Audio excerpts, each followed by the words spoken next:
a trio of journalists who specialize in local news and issues that impact people at the community, neighborhood, and block level.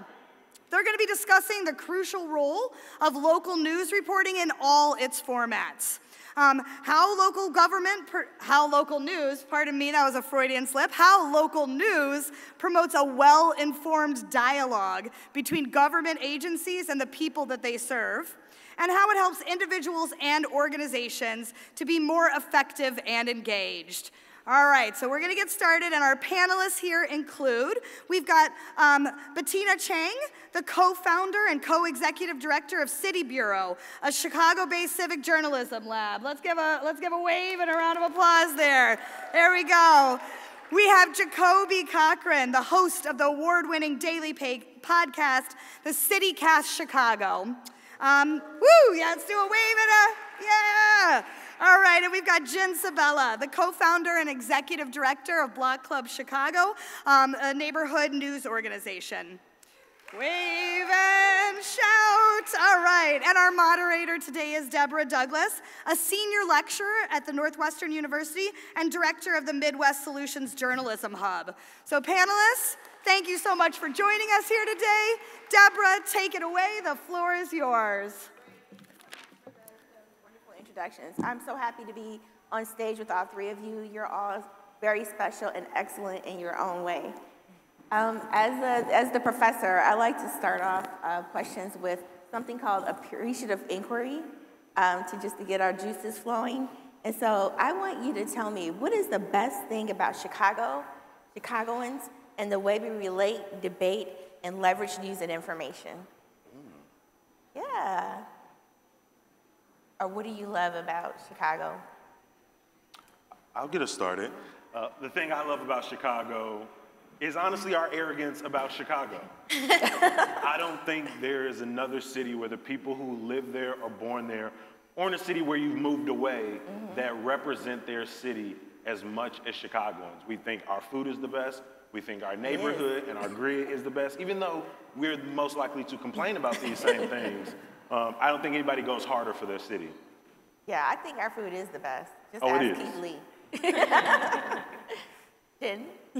Yeah, similarly, I love the neighborhood loyalty. I love just everyone like kind of lifting each other up and being there for each other. Like when a Chicagoan is in like the news and doing well, like everyone rallies around them. And even though there are problems with our city, everyone still wants to see it succeed. That's great. I love our opinions. I think as Chicagoans, people are very rarely neutral about a thing. I literally was in a conversation recently with two born and bred Chicagoans and somebody who'd recently moved here, and they're like, well, like Cubs and Sox, I mean, I just moved here. I could just cheer for both. And the other two Chicagoans immediately were like, no, you cannot. You must take a side. Yeah. I love that. It's the passion, right? It's not just like we love it, but we love like specific things about it for specific reasons. And that's, I think, what carries over to like what people think about Chicagoans as well. That's great. So I always like to give like a little bit of a situational analysis of news in general, but of local news ecosystems specifically. And we're in a crisis of trust right now, right? If you look at a lot of different surveys, it shows that, where the Gallup polls shows that for the first time since they've been measuring trust in mass media, that the percentage of people who trust mass media, distrust mass media far exceeds the percentage of people who trust in mass media a great deal. But when you look at the different levels of media, where there's an opportunity is that people tend to trust local media more. Ken Doctor, he's a thought leader in journalism. He said that even with all the building that's going on, mainly in fairly small news organizations, we're still losing more and more journalism than we're gaining. So news deserts or places, communities that don't have access to the kind of news that serves them. But you're here. And so because you're here, tell us about how audiences relate to the news and information that you deliver, and explain like the push and pull between your relationship with what you offer your audience members, but how they feed you, and drive you to give them the information that they need? I can start. So City Bureau is a nonprofit news lab here in Chicago, and the way that we do things is kind of at the intersection of a community organization and a news outlet. So we do publish, but actually the majority of the work that we do is having workshops, doing trainings, doing events so that people can participate in the conversation about news issues, right? So like one of our biggest things is like everybody deserves to shape the news around them. It's not just like a bunch of journalists who are kind of like making it up and then sharing it with you and then you have to say thank you, right? Like this is a different way of thinking about journalism than has been the case in mainstream media for a long time. And I think that with that proposition and going to people with that open hand to be like, I'm not here to tell you what's going on, I want you to tell me, and then we can have a cool conversation and maybe be generative in that. That is a much better value proposition for people to be excited about, because today's news consumer, as y'all know, like, they're not passive. Like, they're not just trying to be like, I'm gonna keep reading and just take whatever I can. People wanna be a part of that conversation. And I think that is what makes the, that's what makes the news relationship special, especially at the local level, because that's very, very difficult to do at the national level. I think we're very blessed in Chicago to have lots of news outlets so that, like, my reporters don't feel like they have to be out at every single thing because a Block Club reporter is going to be there, Jacoby's going to show up, right? Like, that is nice that we don't have to do that, and we get to have a slightly different relationship and offer lots of different options for Chicagoans. That's great. I want to get back to that point you were talking about, this crisis of trust. Because on one hand, I think we all understand what that means from a negative angle, right? We're living in a time of a rise of misinformation, a rise of white supremacy and white nationalism. But on the other hand, there is something positive to take from this crisis of trust, because it means that more people who have never seen themselves represented in news and have never expected to see themselves represented in news, and thus have never been polled about do they feel like the news is worthy of their trust, are now being asked. And you see that time and time again, people are saying no. So it's not just that there is more information to siphon through, but there are more people.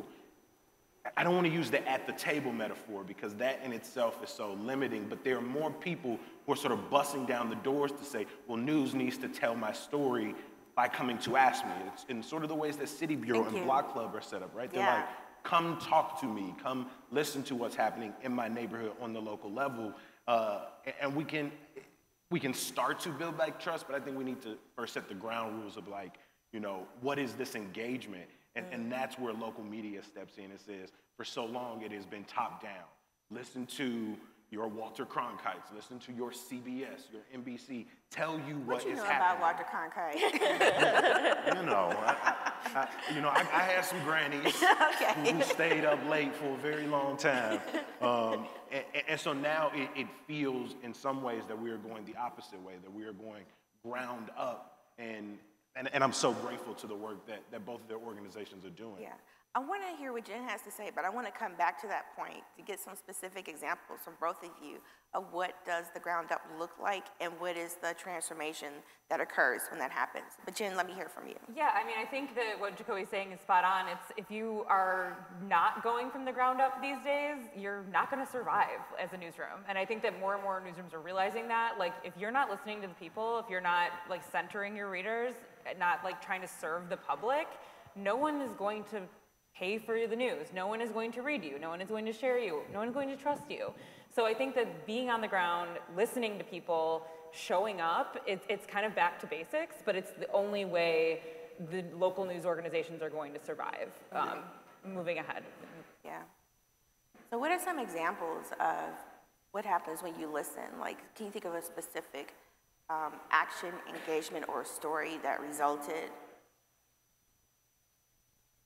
Yeah, I mean, I think, well, thank you for this great transition into me saying that City Bureau, in fact, is hosting an orientation this upcoming week for our Documenters program, which Can is I come?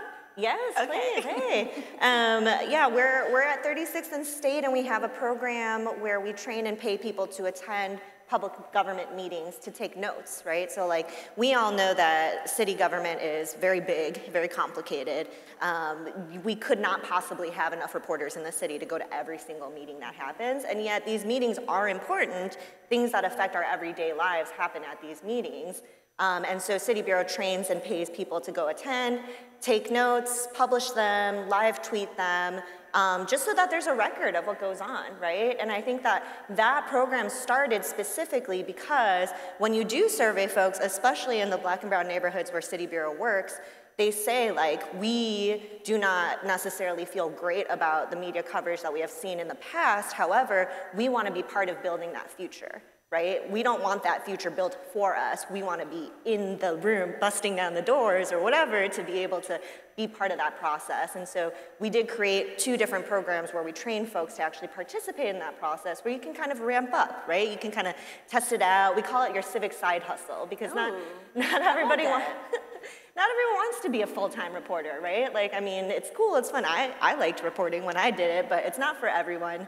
But there are people who want to participate in this way or that way. Like, hey, I don't care about like covering like this particular meeting, but I'm super interested in like the local police district council, for instance, or I'm really invested in, you know, what's going on at the Board of Education. And so if you're a documenter, you can go and be part of that conversation, meet other folks who are like-minded, and you might even meet the journalists there who are covering it and be like, you know what, I do want to be a reporter, so that would be cool too. I mean, those meetings are where the shenanigans can happen, right? Oh, so yeah. You really got to be on it. That's another Chicago thing, right? There's shenanigans. Somebody's got to be watching. Jacoby, did you have an example that you wanted to surface? I mean, in some ways, and I don't want to be selfish here, but I feel like I'm a living proof of that example, because I did not take a sort of traditional journalist route.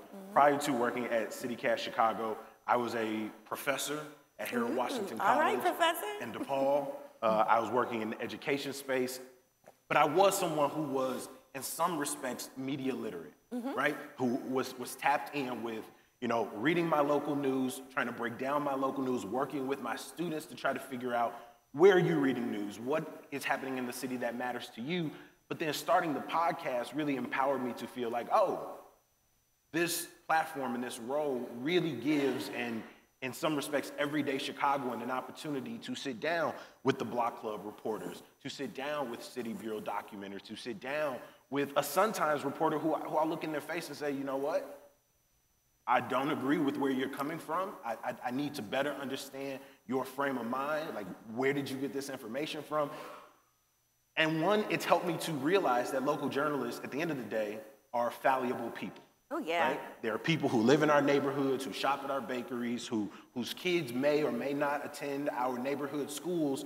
And in more times than not, even without their journalistic training, they also have a passion for trying to get to the root of these issues. I sat down with Atavia Reed, who covers Inglewood for Block Club Chicago, yesterday. And she is doing all of this reporting on why is the Save-A-Lots in our neighborhood continuing to be trash. I love that story. Right? And she's asking these questions by going to the people in Auburn Gresham and in Garfield Park and in Roseland and saying, what do you need from your grocery store? What are you not getting? What are you seeing on your shelves?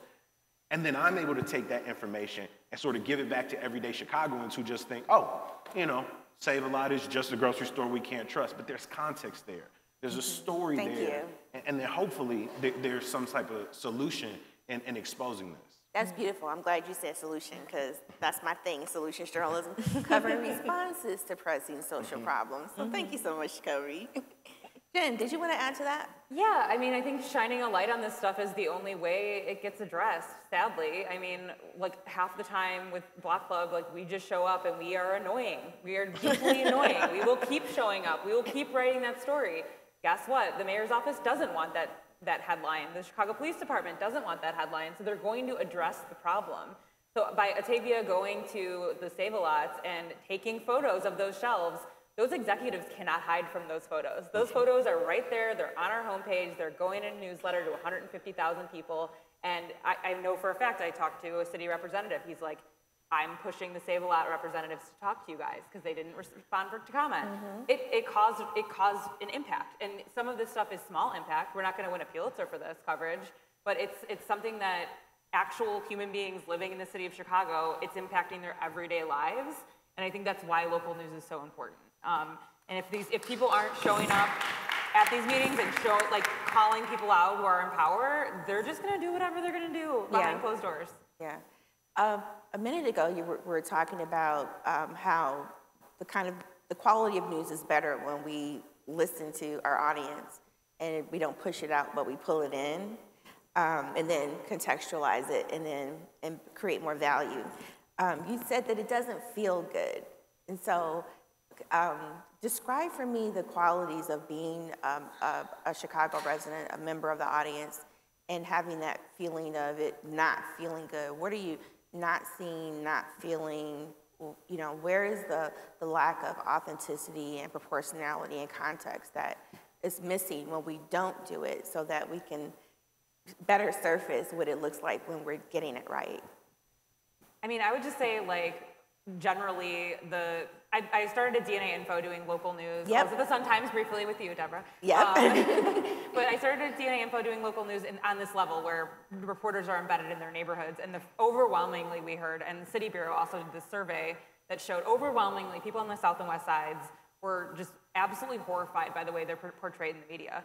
I moved to the South Side after living north for 17 years. I'm from the Southwest Side.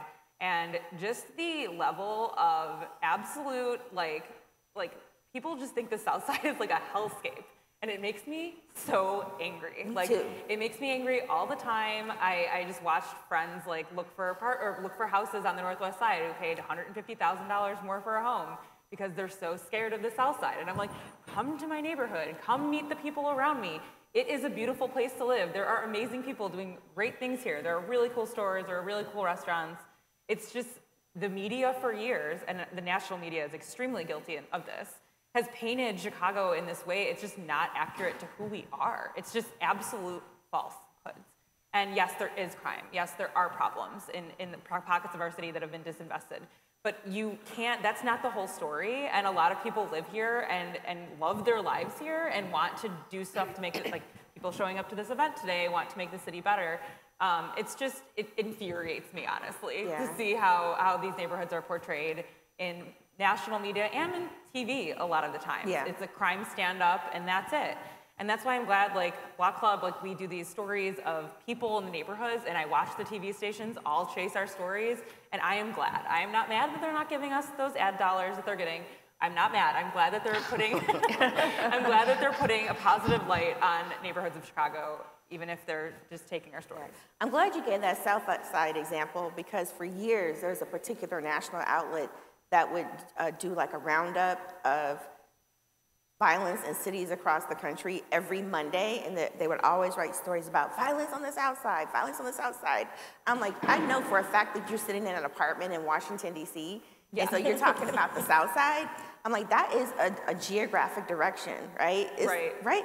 Made up of communities, right? Made up of neighborhoods, made up of blocks, made up of houses and apartments where people live in them, who get up to purpose themselves to be better this day than they were the day before, which in the classroom we call that asset framing. And then telling the story over and over and over again about how bad something is called deficit framing, and telling that story so often and building on it until it becomes the story of a people, right? And we know that not to be true about our friends and our neighbors, right? That we can asset frame them because we all want to be better today than we were yesterday. So let's talk a little bit about where people are actually getting information, because there's also this phenomenon of news avoidance, that so much news is bad that people just don't want to engage in it anymore.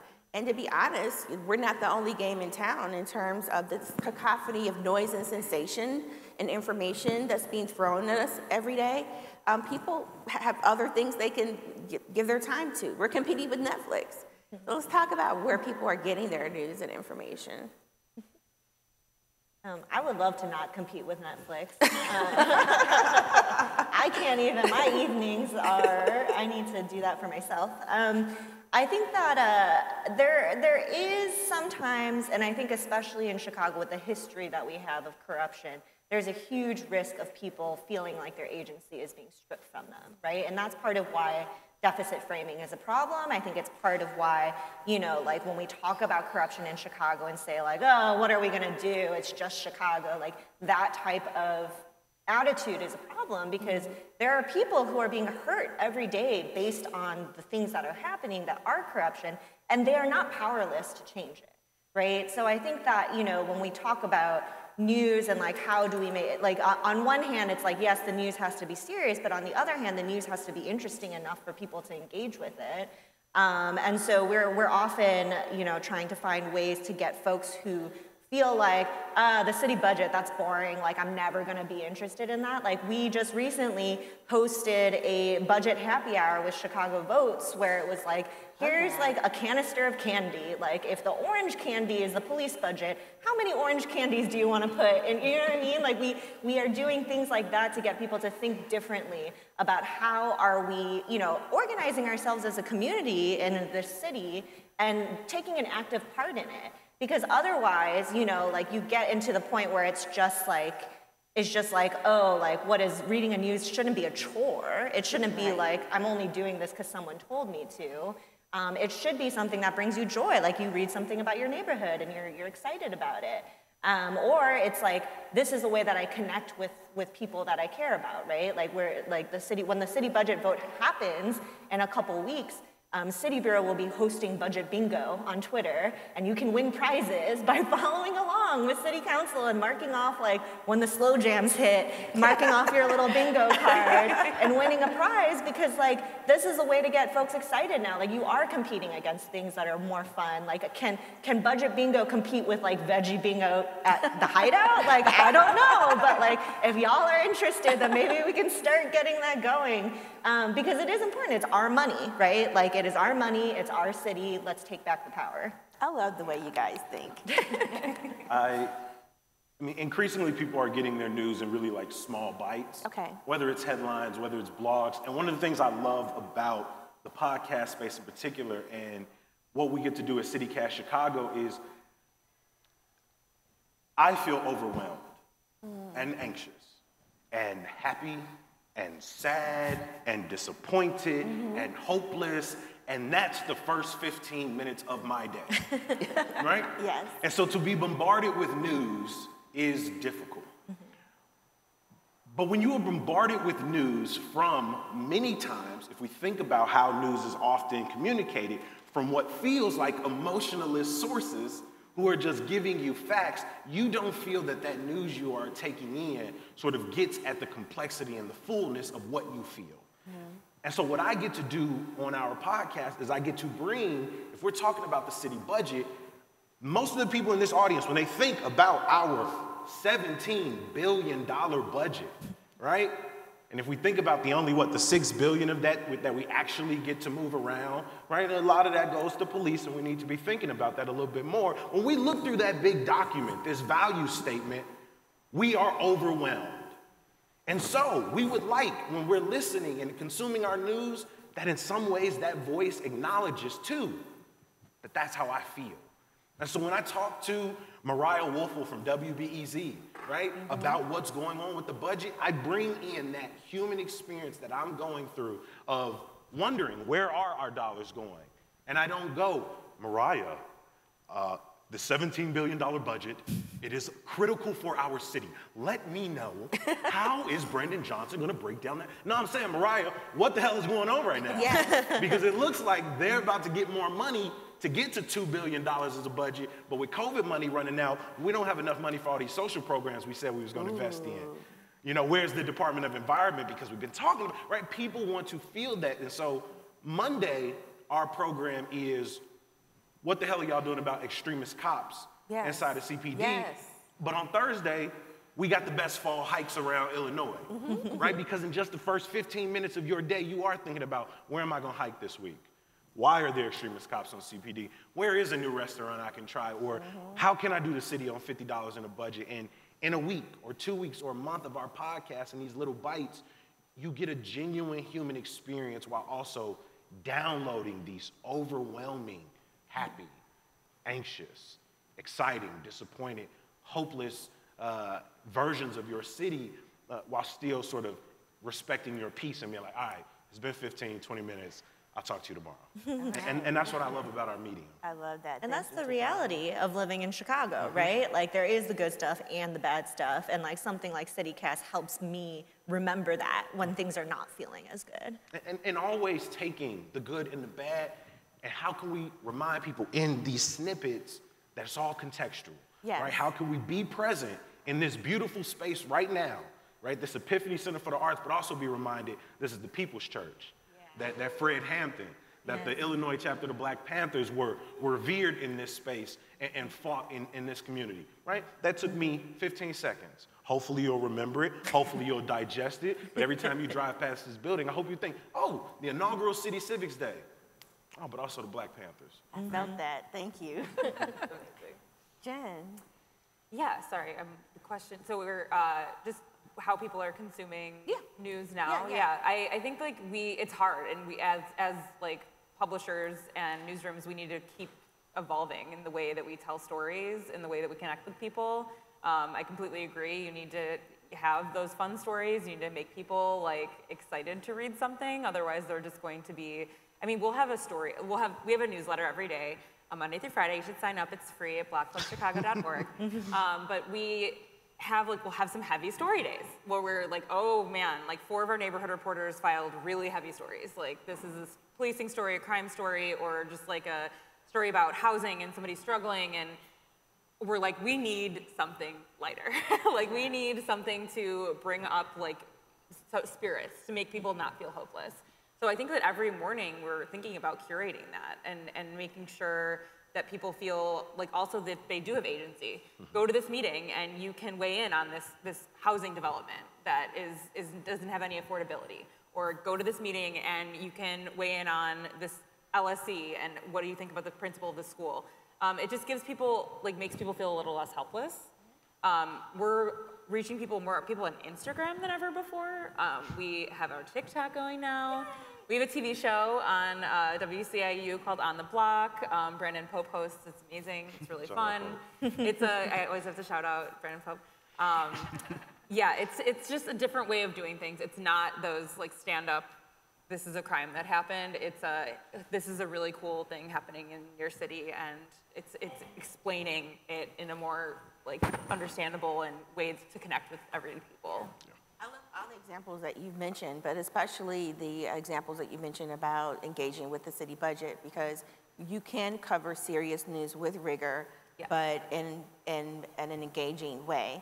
I want to give a shout out to the practice that I evangelize, which is solutions journalism, again, covering responses to pressing social problems. And so those stories are often not the sexy stories, but by showing how people and systems are trying out interventions to address the problems that vex us all. Studies show that people have a higher degree of self-efficacy when they engage with those stories. They feel more hope, they feel like they have agency, and they feel like the media is recognizing their inherent dignity. So we know what to do, we just gotta do more of it.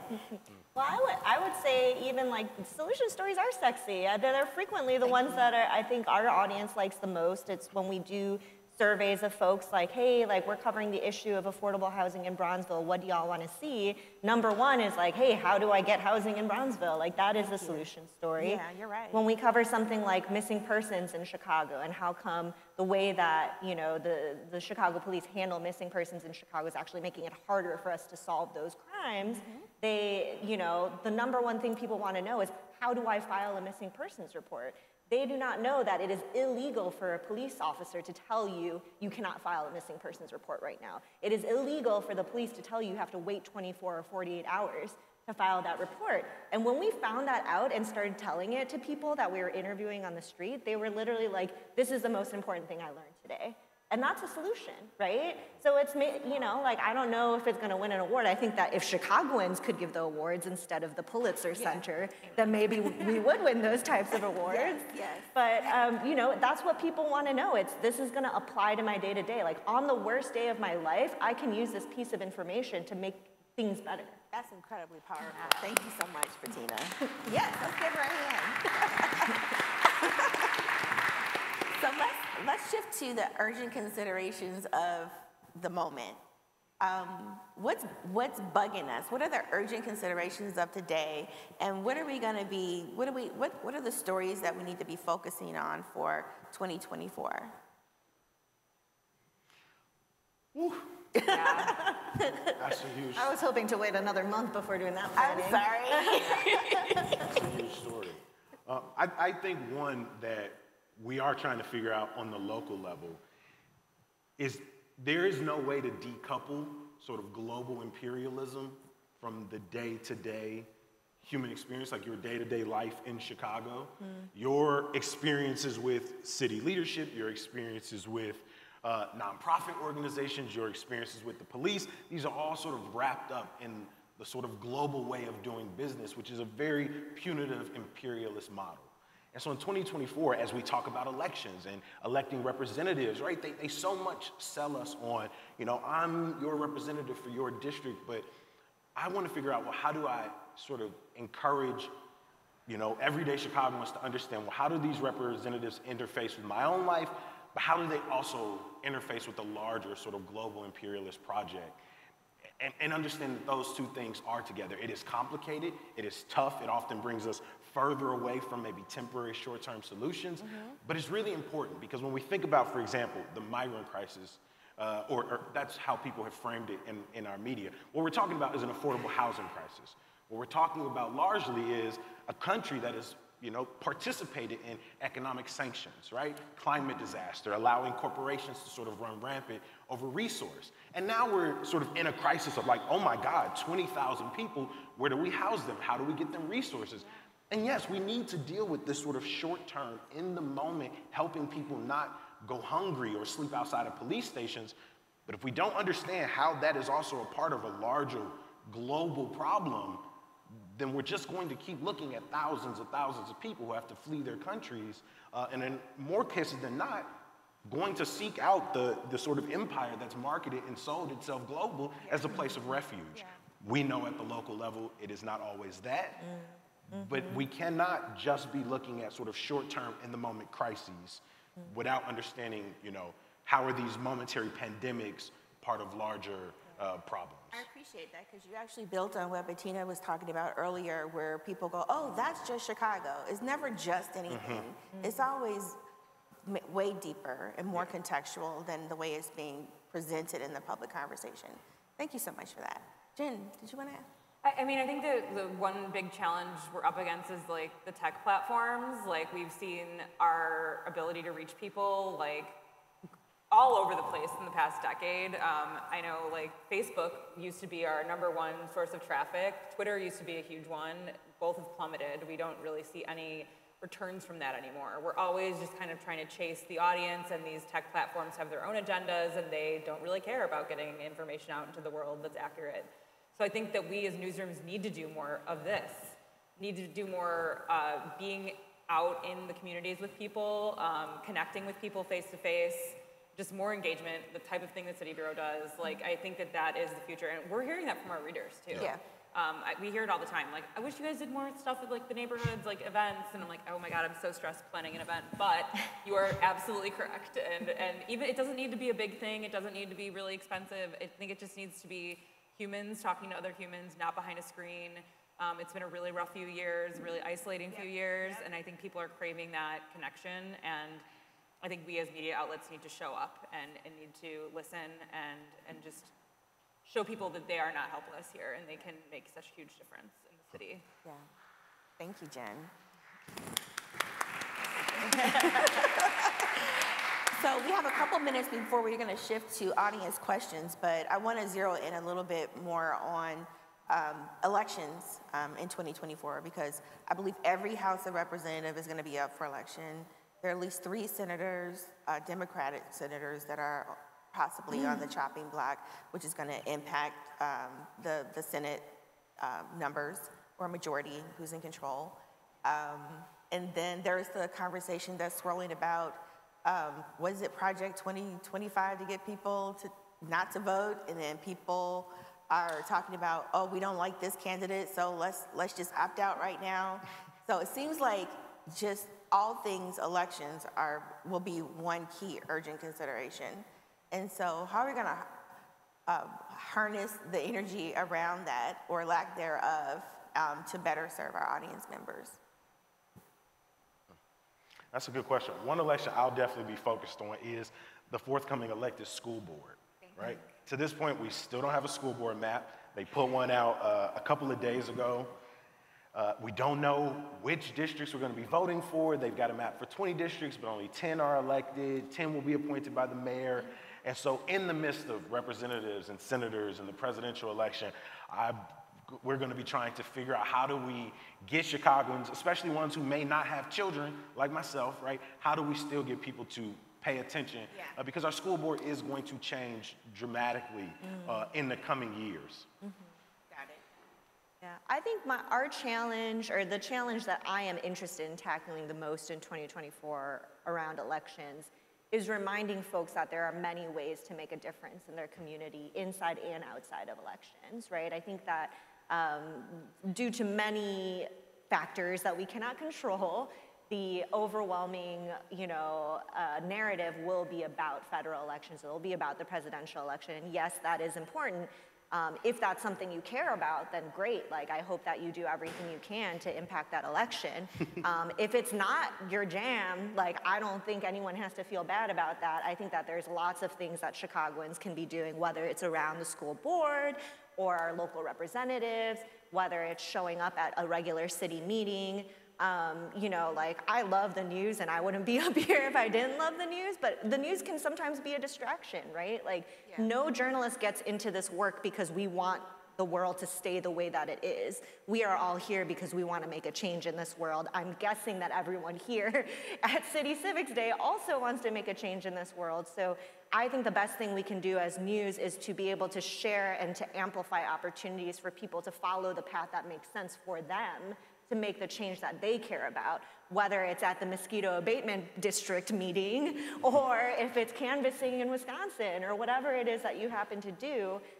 There are a lot of avenues, and none of us can do it all, but I think that, like, if you lean into your strength and you are curious, you're extremely curious, and you want to learn more about how does the city work, how do elections work, then you can follow that path, and you can feel good about what you did, even though things can be overwhelming.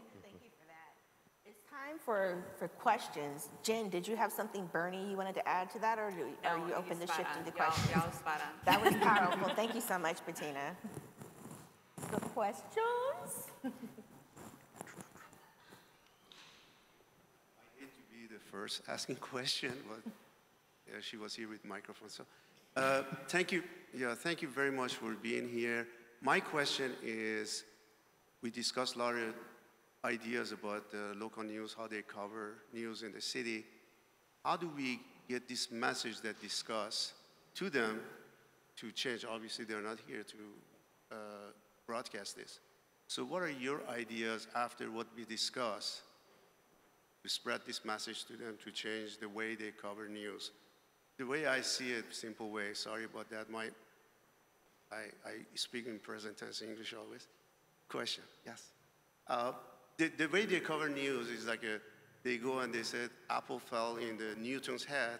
They ask if his head hurt, instead of going deeply to what causes, talking about PTSD, mental health, homelessness.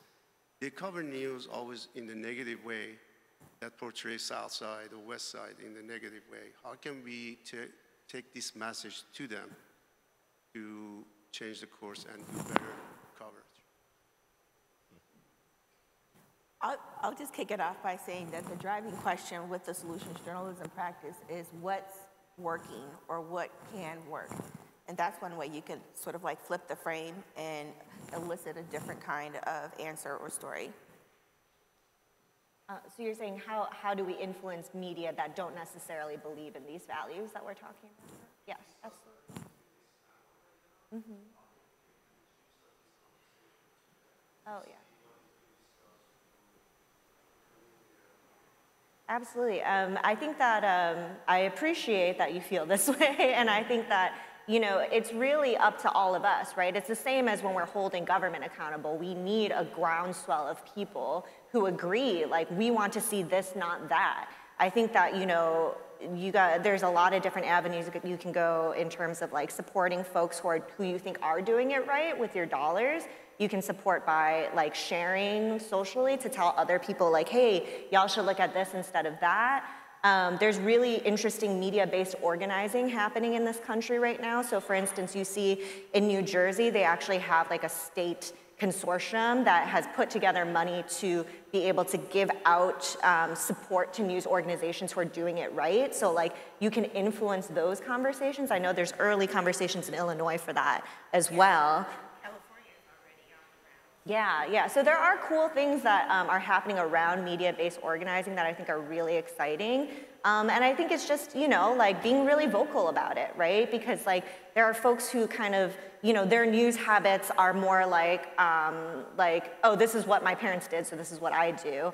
I think that people are learning now, and there could be more movement around, like, actually you're making a really active choice when you choose who to pay attention to, where to put your eyeballs. Or like Jen was saying, even like using tech platforms, like which tech platform is like actually going to get those eyeballs, or am I gonna go straight to the website? Am I gonna go, you know, meet this reporter in person? I mean, yeah, I think that it's like, you just have, I think exactly what Bettina said in terms of voting with your dollars, supporting like outlets that you believe in. I think that's our biggest challenge though. Like it's hard, it's expensive running a newsroom. It is really expensive. We started with like a very small amount of money. It was like 5 people, and Chicagoans stepped up and they subscribed, they paid for their news, they donated. So I think that like just if you do have an outlet that you trust, just spreading the word to your friends, letting them know that it does matter, like who you follow and what newsletters you get, and if you don't support it, it will go away. It is expensive. There are some national pushes to get philanthropy to support news further. Press Forward was announced this week. It's like a $5 million campaign toward local news. That's going to be transformative for a lot of newsrooms. And that's just that whole idea behind Press Forward is, if you are in any kind of social justice work, or you're doing any kind of charity, or doing anything to support the arts, or you know, civics in general, investing in the media is so important, because that is how you get the word out to people. So these like philanthropists are trying to let people know, like, if you want to put your money behind something, it is worth putting your money behind the media, because it is lifting up all of these other issues. Yeah, I'm glad you brought that up, because I think one of the driving ideas behind that is that that a free press is about democracy and it's not about the profit motive, and so we're all implicated in being a part of the solution to delivering and creating credible media so that the civic engine can run effectively. Thank you for that, Jen. I have a question, or actually it's a comment. One of the things I've been disturbed about for a while is how we frame gun violence. And basically there is a way in terms of how the media sometimes will say, well, someone was mass shot in their home, it was domestic violence. And they almost said to a letter, well, the public should not be concerned about this. Almost that this was a private matter, that someone in that family killed 3 or 4 people. And I think the framing that needs to change, because what we have found is when sometimes a person is implicated in domestic violence, they also become a mass shooter. And so if the media continues to put this as something private, only you need to be concerned, nothing to see here, we dismiss how that impacts a total community. I mean, I think that's a product of the media just listening to what police are telling them, because that's a police line. Don't be concerned, it was a private matter, is straight off of a police press release. So when you don't go deeper, when you don't go to the neighborhood, when you don't go talk to people who are involved in this shooting or who knew the family, you're not going to get that context. You're not going to find that out. And that's like what so many media outlets are guilty of doing, is just parroting whatever the police say and not pushing further, not trying to get any other voices in the story. And I get it, it's overwhelming to cover crime. There's a lot of crime. And it takes a lot of resources to cover it well. And I don't think that any of us have the answer to that. Like, I certainly don't, and I've been thinking about this for like at least a decade of a way to cover crime that is, I don't know, like best serving the public. But I think that a lot of that narrative of don't worry about it, it's not gonna affect you, is just coming straight from, you know, law enforcement.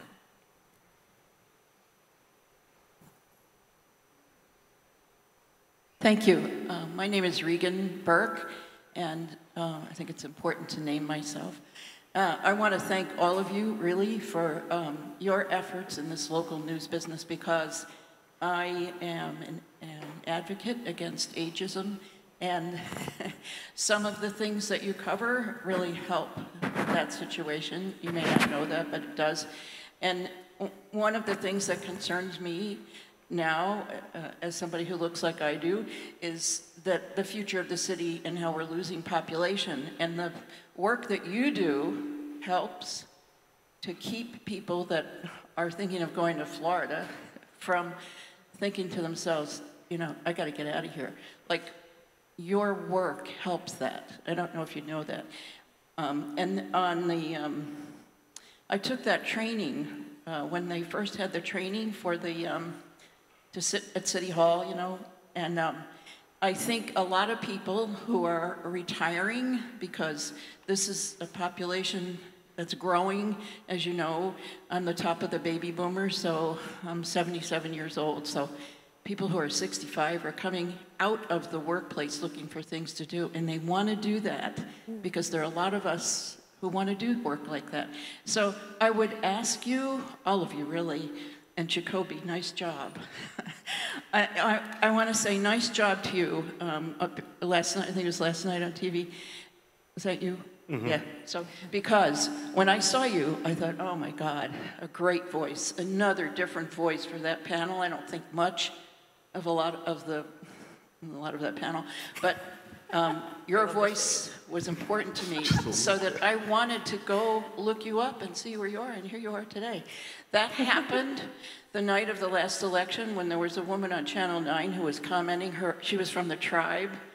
You all probably know her, I can't remember her name. But after that, people who, in my community, who look like me, I'm white and old and a woman, right? So I have a lot of connections in that arena, space, as you call it.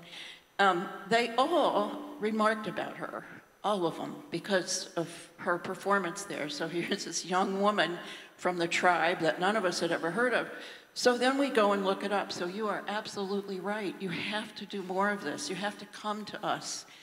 So back to the population, right? We're growing older, and we need you. Because we have We just need you to continue.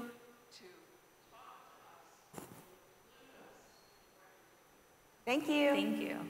Okay, there is a person hand up in the front and in the back. And maybe we could squeeze in these two questions to make sure that we're well covered. Thank you. Also, her name is Morgan Johnson, in case anyone wanted to look her up, Thank you so the young woman from the tribe. She's amazing.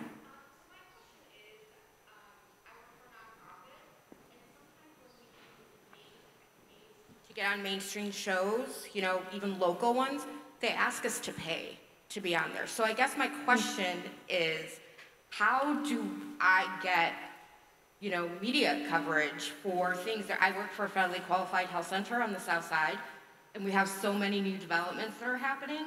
We don't really have a budget, a media budget, for my CEO to go on a show, you know, unless we get a grant. So I guess my question is what do you recommend for us to do? Yeah, I was like that. I want to know I want names. Yeah, I'll give you the name. they shouldn't ask you to pay. Journalists should never ask you to pay for coverage. Ever. Yeah, call us up. We have note cards and postcards and everything. Like, Block Club, that is one thing, like we will do the small story of like a small like event happening in a neighborhood, and TV outlets will chase us. Like if we go deep on a story, they will chase us. So I know a lot of people who have had success that way. Just trying to get, like reaching out to your community, even if it's another paper, like if you're in Beverly Review or the Crusader or whatever, like reaching out to those local, hyper-local outlets is a great way to get started at least. Let's squeeze in this young lady in the back for our last question. Yes. Hi, good afternoon. My name is Kristen Almazan. I'm a civics teacher in the south side of Chicago, high school, Tilden. My question is, I just finished going over the power of media with my students now, and I'm really fortunate to be here today. So is there any resources that I can give my students? I try to tell them how important they are, especially when it comes to politics, to be civically engaged. Is there any resources that I can give them Monday so that we can start becoming more involved in civics and media? Thank you. Love that. I mean, I think in addition to all of our like contact information, one of the things I love about our organizations is it's very much like footnotes. If you come to an episode, if you come to an article, go into the footnotes, click on the journalist's name and see the other stories that they're covering, look up the hyperlinks and the resources that they're giving. So oftentimes, if you're interested in sort of diving deeper, if you just stay in the article a little bit longer, you'll find those organizations, you'll find those connect out sources that you need. But I think, just having them visit Block Club and City Bureau's website, stopping by a CityCast podcast feed is a great place to start to find some of those additional media sources to tap into.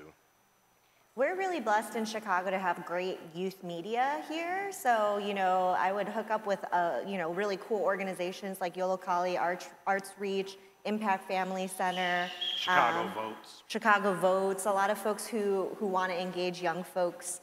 I think that luckily there are a lot of ways. I also think about how do we make sure those young folks still have opportunities after they age out of these programs, right? And so that's why I'm excited about being here.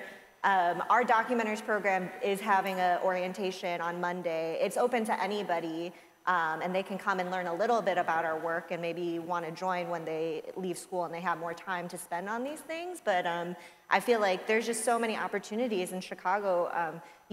What I hear from young people is they often get involved because they care about a particular issue or because there's some part of their identity that they want to be building. And that's always cool to explore that conversation with them to say hey, what's most exciting to you? And let's go Google together, how do we find information about a organization that cares about queer issues in Little Village? And then they learn that skill with you, and then they find that community too.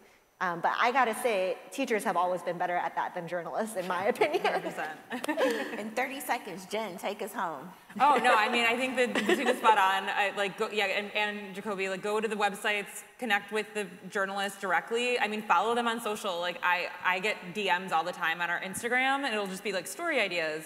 I know Maxwell, our reporter on the Southeast Side, he covered a lot of the opposition to the metal shredder plant there, and it engaged so many young people. They started a podcast, they started a website. They were just doing their own media on the Southeast Side, and they reached out to Maxwell, and it ended up being a collaboration of coverage. Find that thing that you care about and find somebody else who cares about it too. Thank you so much for everything you've done for us today. Thank you, audience. Let's give us all a hand.